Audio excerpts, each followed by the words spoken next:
Greetings, unsettled souls.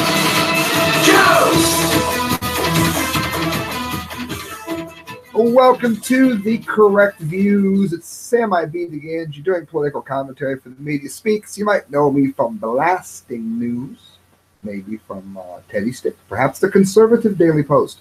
Regardless of where you know me from, Google is having some kind of a problem with its camera. And I'm happy to say that it's not a problem that's on my end. So we're just going to go ahead on with the show because I'm going to do it through screen sharing. You'll get to see what I'm seeing and you'll get all of your news. Listen to this. Earth Day. How about epic fail, like Earth-sized fail? The MSN News, it's a Fox News Mirror. Earth Day has embraced hysteria and abandoned science. Sunday, of course, was Earth Day, a celebration conceived by then U.S. Senator Galen Nelson and first held in 1970 as a symbol of environmental responsibility and stewardship. It used to be about clean air and water, not fining you for something that isn't happening, not charging you to heat your home and taxing your gas prices, both fuel and home gas, of course, because of the myth of global warming. There is no global warming. And the science has proved that extensively. It has been proven via things like ClimateGate. It has been proved that anytime they take a section, let's say that I told you that what I highlighted here is all the words there are in this entire article. And as you can see, T is as common as E in the English language. See that? Okay, well, that's not really true. And if I was to highlight the entire article, you'd be able to see that. Well, stay with me. That's the analogy. They use little tiny segments where it looks as though something has warmed or the planet is heated up. It hasn't. Okay, it has not done so. Only when you use little tiny segments like that does it hold true. So that's what we're talking about here. It says, in recent years, however, Earth Day has developed into an occasion for professional environmental activists and alarmists to warn of apocalypse, dish anti-technology dirt, and proselytize. Passion and zeal now trump science, and probability takes a backseat to plausibility. The Earth Day Network, which organizes Earth Day events and advocacy, regularly distorts science and exaggerates fears in order to advance its big government agenda. With a theme of end plastic pollution, this year's event is no exception. Now, I've written about this with the Conservative Daily Post. You have to love this. They're trying to get rid of plastic bags, particularly in New York City. That's hilarious because we all know how well wet paper bags hold up on the subway. I mean, this is the kind of stupidity you get from the left in America these days. And it's been that way for a while, actually.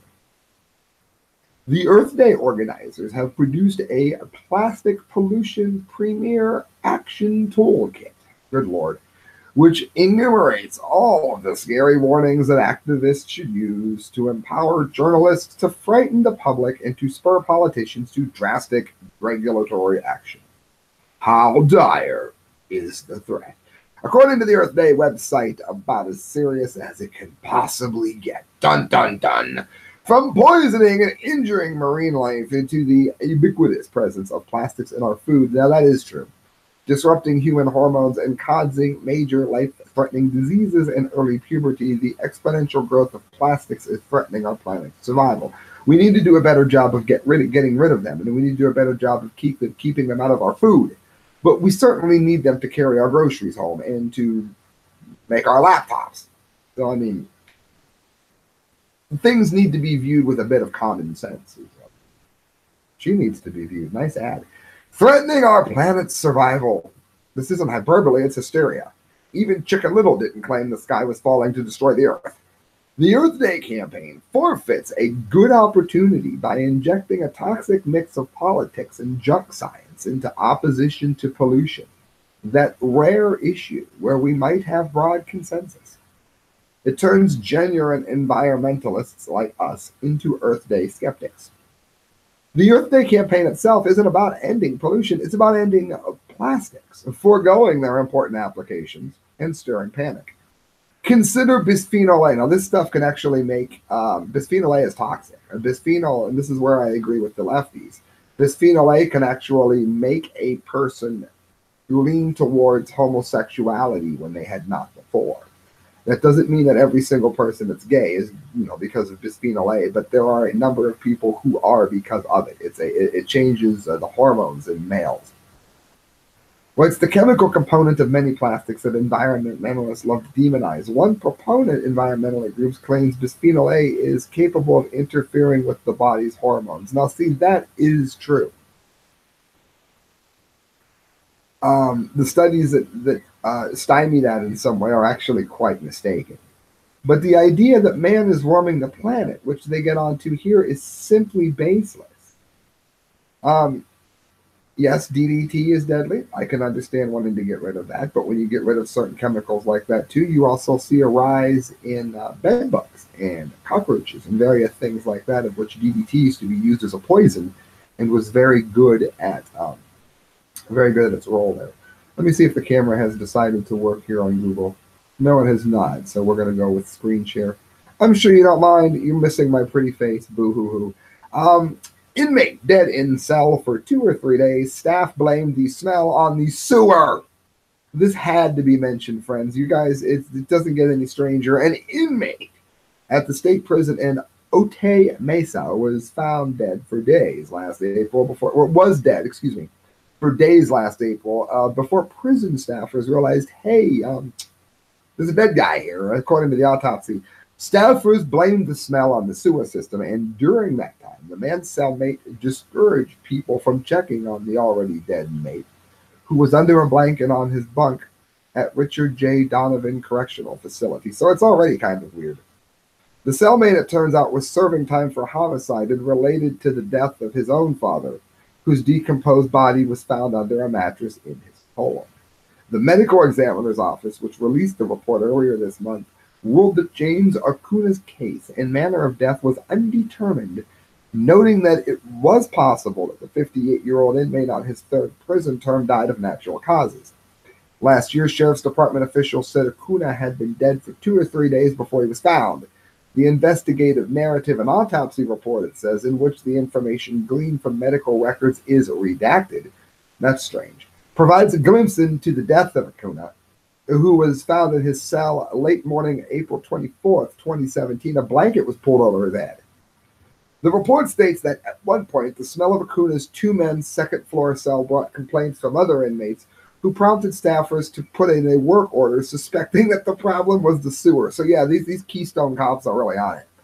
They don't even know what a decomposing body smells like. The report provides little in the way of specifics, including the identity of the cellmate. If any of you have ever, I smelled a deer as roadkill once. Oh my God, you've never smelled anything worse than a decomposing body. It was also unclear how staffers were unaware of Acuna's death, despite routine daily head counts, including a count during which inmates are required to stand at their cells. Perhaps the dead man stood. We don't know. Sheriff's homicide detectives who handled the investigation determined that no homicide had occurred. Maybe the police just said that somebody stood because they didn't really want to do their job. The spokesman for the California Department of Corrections and Rehabilitation, which runs the state's prisons, also declined to identify or discuss the cellmate, citing privacy reasons. Our internal and administrative investigations are still ongoing, Waters said. And once they are concluded, we will hold the staff accountable if any wrongdoing is found. If a man was dead for eons of time, like days, rotting, and there might be there might be something maybe the staff did here. We don't know. We need to look into it. Madness. This comes right after Easter. I thought it was interesting. You can tell, if it had been staged, maybe it would have come sooner. Listen to this. Express.co.uk, Jesus proof most vivid ever account of Christ unearthed from a Roman historian. We don't have any proof that Christ was real. Hey, bonehead, yes, we do. Tacitus is regarded as one of the best historians of the Roman era and was born just 54 AD. Jesus would have been put to death around 30 to 33 AD. Now, friends, let's pause here. That's important. Because if Tacticus was about to say something fake, that would be like us trying to make up stories, saying Prince rose from the dead, or saying, that's a bad example, he just died, saying that Peter Cushing rose from the dead. Everybody would say, no, he didn't. So the fact that much of what Tacticus wrote was within 20 years of when Christ died is extremely important, because it proves that the story was not being embellished. And you also see this with Josephus, another historian. Well, Tacticus mentions Jesus once in his annals, and a record of events year by year when Nero, the Roman Empire, pushes the blame of the Great Fire of Rome, which took place in 64 AD, onto a relatively new group called Christians. And of course, Christ predicted that Nero would do that in the Gospels. In the Annals, which cover 14 AD to 66 AD, Tacticus then gives a bit of background on Christians. And even Pontius Pilate, who had sentenced him to death, Christ is referred to as Christus, probably Christus. So there you go. But we don't have any proof that Pontius Pilate really did it. Yes, well, now we do. So you can't use that example anymore, can you? Because it's not true. Tacticus writes, and therefore, to scotch the rumor, Nero substituted as culprits or punished with the utmost remnants of cruelty a class of men loathed for their vices, whom the crowd styled Christians. Christus, from whom the name had its origin, suffered the extreme penalty during the reign of Tiberius at the hands of one of the procurators, Pontius Pilate, and the most mischievous superstition, thus checked at the moment, again broke not only in Judea, but the first source of the evil, but even in Rome, where all things hideous and shameful from every part of the world center and become popular. Again, he's writing about what he believes is the spread of Christianity and what Nero is doing to them. And he's documenting that Christ was put to death by Pontius Pilate. According to an arrest that was made of all who pleaded guilty, then upon the information, that writes the historian, an immense multitude was convicted, not so much of the crime of firing the city as of hatred against mankind. The account backs up the written proof that Jesus did in fact exist. The sole surviving account of the first century Judea, the War of the Jews by Josephus, who I mentioned, a first century Romano-Jewish scholar and historian, does mention Jesus specifically on several occasions, including the fact that he rose from the dead. At this time, there was a wise man named Jesus. His conduct was good, and he was known to be virtuous. At one point, he says, if he can be considered a man, as in God. Many people from among the Jews and other nations became his disciples. Pilate, again, condemned him to be crucified and to die. But those who became his disciples did not abandon his discipleship, which is exactly what has been said for a long time. Guys, we've got 3 to get to left. And this here shocked me because it showed me that Turkey is actually on the right side of history here, even though maybe Donald Trump is not. I'm actually liking Syria's particular stance on how you handle countries in a state of warfare. Listen to this. Do you get involved? Do you meddle with your bomb-making nose? No, you do not. Turkey says that they are not siding with anyone on Syrian policy. They are different from Iran, Russia, and the U.S.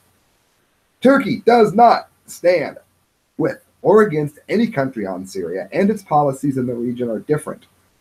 According to Deputy Prime Minister Bekir Bozdog, he said on Monday, the comments by Bozdog, the government spokesman, were in response to a reporter's question about an earlier remark put forth by French President Emmanuel Macron, who said Turkey's support of missile strikes against Syria showed that it had separated from Russia. The United States, Britain, and France fired more than 100 missiles, of course, on Syria, which many of us, including myself, think Trump should have stayed out of. It's not our affair. Who's hearing me? Is anybody hearing me? People in Syria are killing each other, so we're going to kill Syrians to stop Syrians from killing Syrians. Can't make it up. Turkey's Syria policy isn't to stand with or against any country. There is no change to the policy that Turkey has been carrying out, Bullsdog told reporters in Qatar. We do not have a united policy with the United States on the YPG issue, and Turkey's stance has not changed. We are also against the unconditional support for the Syrian regime, and we are at odds with Iran and Russia on this, he said. While Turkey is cooperating with Russia and Iran to wind down some of the violence that's happening in Syria, Ankara has long demanded that President Bashar al-Assad must go and has backed rebels against him. So, I mean, they're not saying that they've never had a dog in their fight. But Turkey has long been at loggerheads with Washington over U.S. support for Syrian Kurdish YPG militia, who may be coming in his place. Ankara considers them a terrorist organization linked to Kurdish militants waging a decades-long insurgency in Turkey. They supported the airstrikes by U.S., British, and French forces, saying the move sent a message to Assad, but Turkey did not hesitate to work together with any country who defended the correct principles. On Syria, friends, this one I had to get to, even though you've heard about it. Look up Ministry's themes. Look up all of the music. I mean, for some of us who love industrial music, Lee Ermey here, who's dead at 74, it's terrible. He was like a singer. We sampled in so much of the music we love. Of course, he was in Full Metal Jacket, and I would say they kind of rebirthed the part for the Texas Chainsaw Massacre, which I think was one of the best of the horror movie remakes that came around. The Hills Have Eyes was good too. Lee Ermey, a former Marine Corps drill instructor, known to millions of moviegoers as the sadistic gunnery Sergeant Hartman in Stanley Kubrick, my favorite director's Full Metal Jacket, he died on Sunday morning. According to his longtime manager, he was 74. He died due to complications of pneumonia. Which is funny, not funny, but remember Full Metal Jacket, same director, Stanley Kubrick. Pneumonia! They said it was pneumonia, but I knew what killed her. A victim of the modern age. It's my impersonation of that movie. Listen, he will be greatly missed by all of us, Rogan wrote. Semper Fi, Godspeed. As a Kansas native, Ermey enlisted in the Marines in 1961 at the age of 17. He served for 11 years, including 14 months in Vietnam, before he was discharged in 1972. He served as a technical advisor for Francis Ford Coppola's 1979 Vietnam War epic, of course, Apocalypse Now. He also played a helicopter pilot. He didn't get his big break until 8 years later, of course, in Full Metal Jacket, after seeing a demo tape of Ermey railing at extras while tennis balls flew at him. In his role as a drill instructor, breaking in new Marines, the boot camp in Paris Island, South Carolina, Ermey roared his way into film history by berating the unfortunate charges. And, of course, there he is. How many of you know that this sample was in Convict Christ's This Is My Rifle? Do me a favor, when this show is done, not now, listen to This Is My Rifle. They use this. Oh, yeah. Pop that blister. Ow.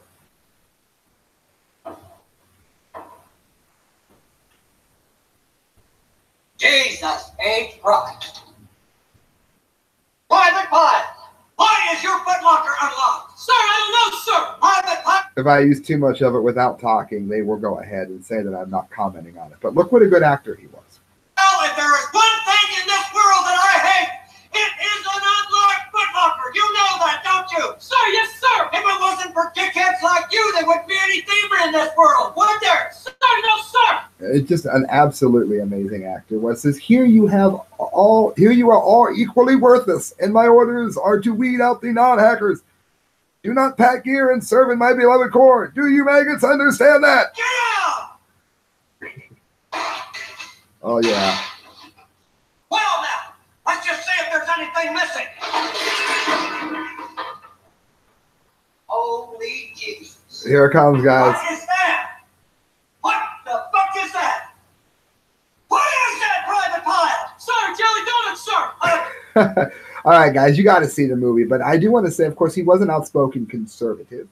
He was blacklisted from Hollywood for a while due to his political views.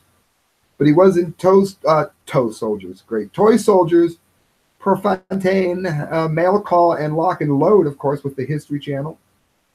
He said he's an independent, and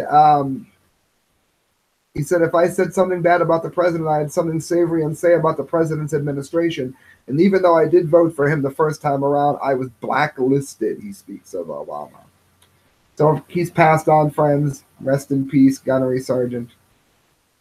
Industrial music won't be the same without you, friends. The dumbdee! The dumbdee of the day. Don't forget, friends, it's listener supported. You can listen and donate at the correct views at hotmail.com. Every penny you give to me goes towards a better show. Runaway Cow defends its freedom in Poland for the dumbdee of the day. A local governor in Poland says that a cow that escaped while being taken to a slaughterhouse is still avoiding capture, even though the order to kill it has been canceled. We're going to kill it for running away. The red limousine beef cow that fled last month has gained celebrity status as it defends its life and freedom, roaming a lake-filled region near Nysa in the southwest of the country. Governor Czesław Bielobron said Wednesday that the cow is cunning and clever and uses the difficult terrain to trick search groups swimming from island to island. When caught, it will be put in the local animal reserve. It was so brave and strong-headed that we decided to keep it, said Bielobron. Now, of course, the dumbdee of the day. The cow is cunning and clever, more cunning than the governor, clearly. Friends, you're listening to the correct views. Thank you for doing so. Please hit share, and thank you. Let me know what you think of the show, and don't forget to donate through PayPal at the correct views at hotmail.com.